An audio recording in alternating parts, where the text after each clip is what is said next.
Hi guys, welcome back to my channel. If you're new, I'm Serein, and today is monthly favorites time. So I'm going to share with you everything I've been loving in terms of beauty, books, and maybe a snack for the month of February. And if you'd like to see what I've been loving, then just keep on watching. Starting with hair care first. If you guys didn't notice, basically in February or end of January, early February, I dyed my hair gray and then I had to get it redone, so this is more of like a midnight blue that will eventually fade to more of a silver.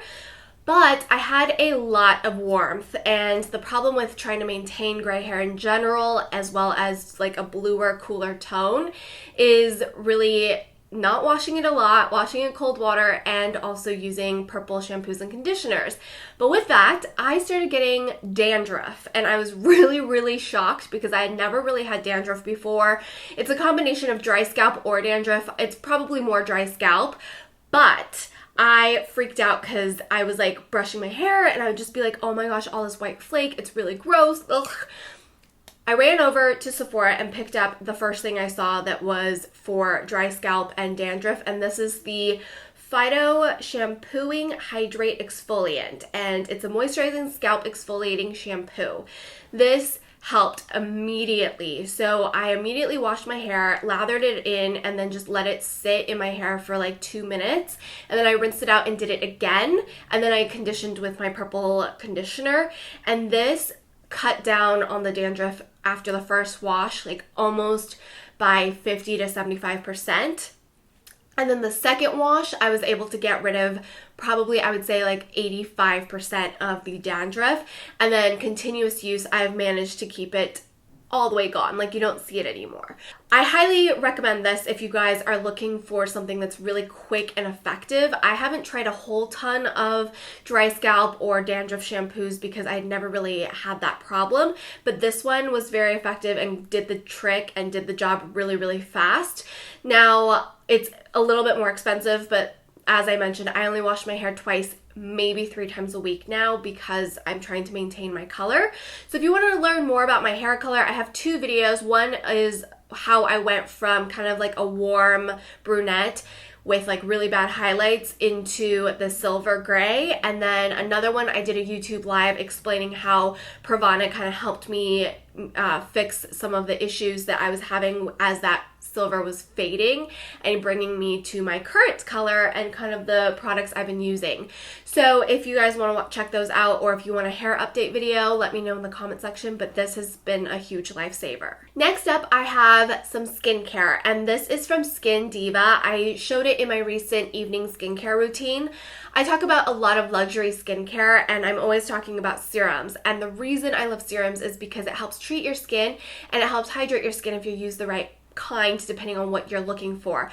Now, Deva makes really good quality serums or skincare at a lot more affordable price than some of the other ones I've used. For example, this one, which is 20% vitamin C and E with ferulic acid serum, under $30, and I have a 10% off discount code. It's not an affiliate code, it's just a code that they gave me to pass on to you guys if you wanted to purchase it.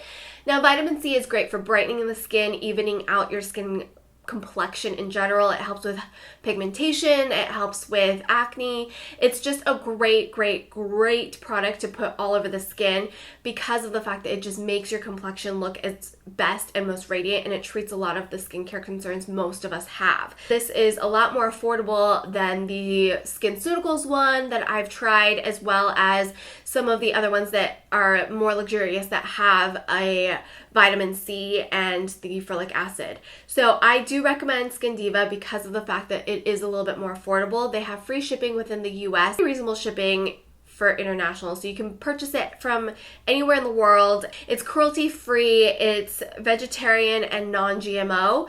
So I do 2 to 3 drops of this after I cleanse my face and tone it. Then I will also go in with the hyaluronic acid. This one reminds me of the one that I had been using from SkinCeuticals. The SkinCeutical one is a little bit more expensive. This one's a little bit more affordable, and this is hyaluronic acid. Hyaluronic acid is great at helping your skin maintain its natural ability to hold on to moisture, and hyaluronic acid can actually retain like a crazy amount of moisture in the environment. So if you have dry skin, even if you don't have dry skin but you live in a dry climate or you drink a lot of caffeine, I always recommend hyaluronic acid to go over the vitamin C, because then when you put on your moisturizers or any other serums that you might need or anything that's hydrating your skin, it is going to help maintain the hydration throughout the day, and it just helps your skin do its job. I really like both of these. These are the only two I've tried from them. They have a huge range, but again, they're quite affordable, and if you're trying to dabble into the serums and the different tonics that you can mix and match for your skincare needs and concerns, I would check out Skin Deva because of the fact that they're a little bit more affordable if you're on a budget. Skincare item is SPF. So I've been loving Tatcha. I'm just learning more about them, and this is the Silken Pore Perfecting Sunscreen with broad spectrum SPF 35. I recently purchased this myself in my latest huge makeup haul. I've been doing a lot of retail therapy this month. This has a combination of physical and chemical SPF, and it just feels really nice on the skin. It absorbs really quickly. It doesn't leave any weird residue. It's not super greasy, and it doesn't flake. A lot of the non-greasy but like moussey SPFs can flake and look really weird underneath makeup. This works beautifully with makeup. This works beautifully alone. It just does a really nice job. It feels like a lotion that does its job. Now, I still do wear moisturizer underneath this, and then I apply this over it, and I've just been loving it. It's really good. And SPF 35 is what SPF 30 in general is what I recommend for every single day. If you are going to be out in the sun a lot, or if you're going to be, if you just live in a very sunny climate, if you just live in a sunny climate, I recommend a little bit more. But for the winter time, living in LA, SPF 35 is plenty for me, and I do reapply with powders that have SPF in it. Now, I always have issues with removing my eye makeup fully. I feel like even though I use a double cleanse, I use oils, sometimes depending on the makeup I'm wearing, I can still have that residual residue of eyeliner, and this stuff is no joke. So this is from Leaders Cosmetics, and this is the Green Tea Lip and Eye Point Remover. These are little tiny sheets of makeup remover, eye lip makeup remover, but they, no joke, remove everything. Like, it does not matter how waterproof or how full your makeup is or how heavy your makeup is, this will remove it. And one of these gets rid of both eye makeup. So it's a cleansing wipe, and it's hypoallergenic. It's natural with green tea. I don't believe there's any alcohol in this, which is really great because you don't want any alcohol on your eyes or on your lips. It can be very drying and irritating. So this does not irritate my eyes. This does not irritate my lips. This is not drying. It removes everything beautifully. It is a little bit oily, so I would recommend cleansing afterwards, but you just take one of these, you hold it over your eyes and wait 5 seconds, and then you just gently wipe it off, and you will be shocked at how much this breaks up your makeup and just pulls everything off of your eyes. Now let's talk about some makeup. I have been loving this mascara from Kojen Do, and this is the My Fashy Long Lush Treatment Mascara. What I love about this is the brush, first of all. It is slightly curved, but not too curved, so it works beautifully with my eyes. And then it tapers down in the inner corners, so I'm really able to grab the inner corner lashes, and then it fans out. So it's the perfect shape to really get in there and curl and pull and get the product in. It's a tubing mascara, so it actually does little tubes around your lashes, which means that it's not going to like stick onto your lashes in a bad way. It's very nurturing. It also lasts a super long time. It does not move at all. Like, I have to just use warm water and gently massage it to get it off. Makeup remover doesn't remove it. Crying doesn't remove it. Rubbing doesn't remove it. Napping doesn't remove it. It is seriously an amazing long-lasting formula because it will not go anywhere until you're ready for it to come off. You can build it up and get it really, really fluttery, get it really voluminous, but it does a great job at curling and lengthening with just 1 or 2 coats. And when you build it up with 3, 4, 5 coats, you can really get that volume in there as well. I've been loving this mascara. It's a great, great, great mascara. And if you have trouble with smudging or any curling issues, like, I highly recommend this mascara for all lashes because it's so versatile and a great formula that is long lasting but easy to remove at the same time. I hate waterproof mascaras because they tend to like grab onto my lashes and not want to come off, and then I do more damage with my lashes through time. This doesn't do that because it comes off really easily once you just massage it with some warm water. For the last month, I have been loving this MAC paint pot in Indianwood.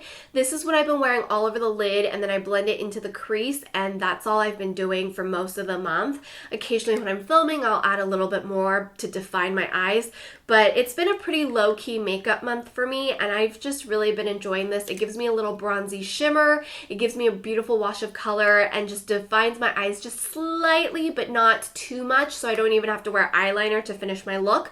But of course, if I wanted to be more put together, I'll just put a little bit of smudgy eyeliner or even do a wing and some mascara, and I'm all good to go. Now, I've been loving a bunch of lip products for February, and I test out a lot of stuff. So it's weird, but I have 3 formulas I've been loving, and the first one is going to be from NUDESTIX. It is their new Magnetic Matte Lip Color. My 2 favorite shades is going to be Vino and Burgundy. I wore Burgundy in my Tester Tuesday video where I did a first impression on this.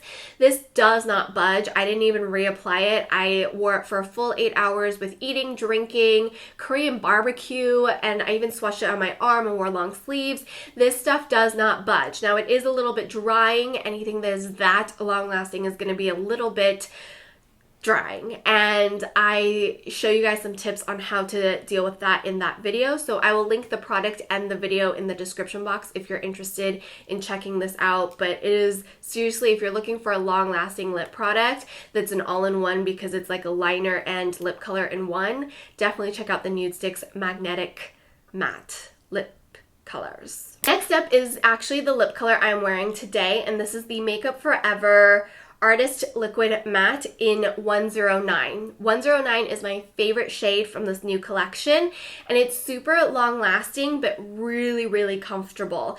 It lasts for me, like I would say maybe 6 hours with eating and drinking, and there's no real transfer, but there is a little bit of transfer as I touch my mouth. So it's not quite as long lasting as the NUDESTIX ones, but this one is way more comfortable, and these only come in, I believe, 6 shades, very neutral shades. It actually has a clay in it, which gives you that really matte look without being super drying, which I think is really interesting. I really love 109 because it's that dusty rose lip color that's very wearable for every single day, and it's very flattering to my complexion, I feel like.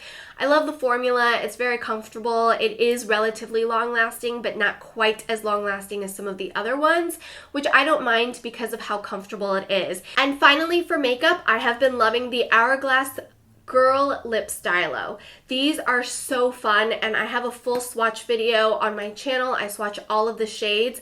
These are very, very comfortable, almost like a lip balm, but very pigmented. They're super pigmented and easy to apply because of the shape, but they are so comfortable that they feel like a lip balm. So I really love the color in Innovator. This is like a pretty blue toned red. And then I've been wearing this shade Influencer a lot, and that's actually in my purse that's downstairs. But then I also love Seeker, which is a really pretty nude. And this is like, again, a dusty nude a dusty rose that reminds me of 109. These are not going to be super matte. They have a sheen to it. They're not super glossy either, but they're just like a classic, comfortable lip product with a huge, huge range. I have a full lip swatch video like I mentioned, and I'll link it next to the product link in the description box if you want to check out all of the lip swatches. But I highly encourage you guys to pick one of these up because they're the perfect everyday lip color because of how comfortable they are. They're easy to reapply. They wear beautifully. They're not long lasting though, but for me personally, every single day I want something that's comfortable and hydrating on my lip, not necessarily that overly matte, bold look every single day. But if you're going to work, if you're going to school, or if you're just like at home with your kids, like this is something that I would recommend for you guys. Let's talk about TV shows. The first thing I have been really just like binge watching, and I finished the whole first season, is the Santa Clarita Diet. And at first I was like, what is this show? It's kind of like messed up and it's totally gruesome and gross, but funny at the same time. And I just loved it. I love Drew Barrymore in it, and I really love Timothy, I'm going to mess up his last name, Oliphant or whatever. He's hilarious. He's just like, he's so funny, and the girl that they have playing the teenage daughter is perfect, and same with the neighbor. Like, the cast is just so well cast, and the writing is really like dry humor in my mind, but I love it. It's kind of like my humor. So it's gross. If you have like a weak stomach, I would not recommend watching this, but if you wanted something that's like silly and fun and just entertaining, then I think you would really enjoy Santa Clarita Diet. It's available on Netflix. Now, you know, every month I'm listening to a book or reading a book, and this month I've been listening to the second book from An Ember in the Ashes series. So I finished that around mid-January, and then I started the second book, which is A Torch Against the Night, and it's by Sabaa Tahir. And oh my gosh, guys, like, I am addicted. I have 4 hours left of the second book, and I'm really upset because it's one of those situations where I get so into the series and I catch up, and then I'm out of books because they haven't written the rest. And I just hate when that happens. But thank you so much for recommending the series. It was a viewer recommendation, and I am addicted. You guys, if you like fantasy, if you like strong female characters, if you like if you just like if you like Game of Thrones, if you liked any of the Sarah J. Maas books I recommended, you will really like this series. So definitely check it out. I will have it linked in the description box, and I'm just obsessed. I'm like, it's so good. It's so freaking good. And it's well written. It's got really strong characters. Okay. I don't always talk about this, but my favorite snack for the month has been my Ruffles sour cream and cheddar chips. I don't have anything to share with you guys because I ate them all. Basically, whenever I'm really stressed or have a really bad day, I go for these chips, and it's been my kryptonite ever since, like, I can remember. But February, if you guys don't know, was a really rough month for me. You know, sometimes you just gotta splurge and sit on the couch and eat something really bad for you and watch TV or watch YouTube videos. And that's what I did. I slept a lot, and I watched a lot of crap TV and ate a lot of bags of Ruffles sour cream and cheddar chips. So I wanted to share that with you guys because I want you guys to know that, like, I'm not perfect. My diet's not perfect. I don't always do what's right. I just do what sometimes I need to do, and it's okay to binge eat chips and watch TV sometimes. And that's what I did. So that's everything I've been loving for the month of February. Let me know what you have been loving in February. If you have any book recommendations, makeup, skincare recommendations, please share with me. Oh, and let me know what you've been loving on Netflix, because I'm looking to add new things to watch on my Netflix queue. And I hope you guys had a wonderful month. I'm a little bit behind in terms of catching up on everything. You guys know why if you've been watching me for a while. I really want to thank you guys for your patience, your support, and all of the messages you've been sending me. It really means a lot, and I love creating content for you guys. That's why I'm doing it. It also helps me take my mind off of things. It gives me a purpose, and you guys sharing your stories and your experiences really do help me get through my days. So if anything, I hope my video helped motivate and inspire you to look and feel your best from the outside in. And if anything, I hope my video just helped you unwind and de-stress from your day. And until next time, I'll see you guys right back here. I upload 4 videos every week: Sunday, Monday, Wednesday, and Friday. There's always a new podcast episode, and if there's not, I will do a new beauty video. So thank you guys so much for watching. Don't forget to subscribe, give this video a thumbs up if you haven't already, and I will see you guys in my next video. Bye!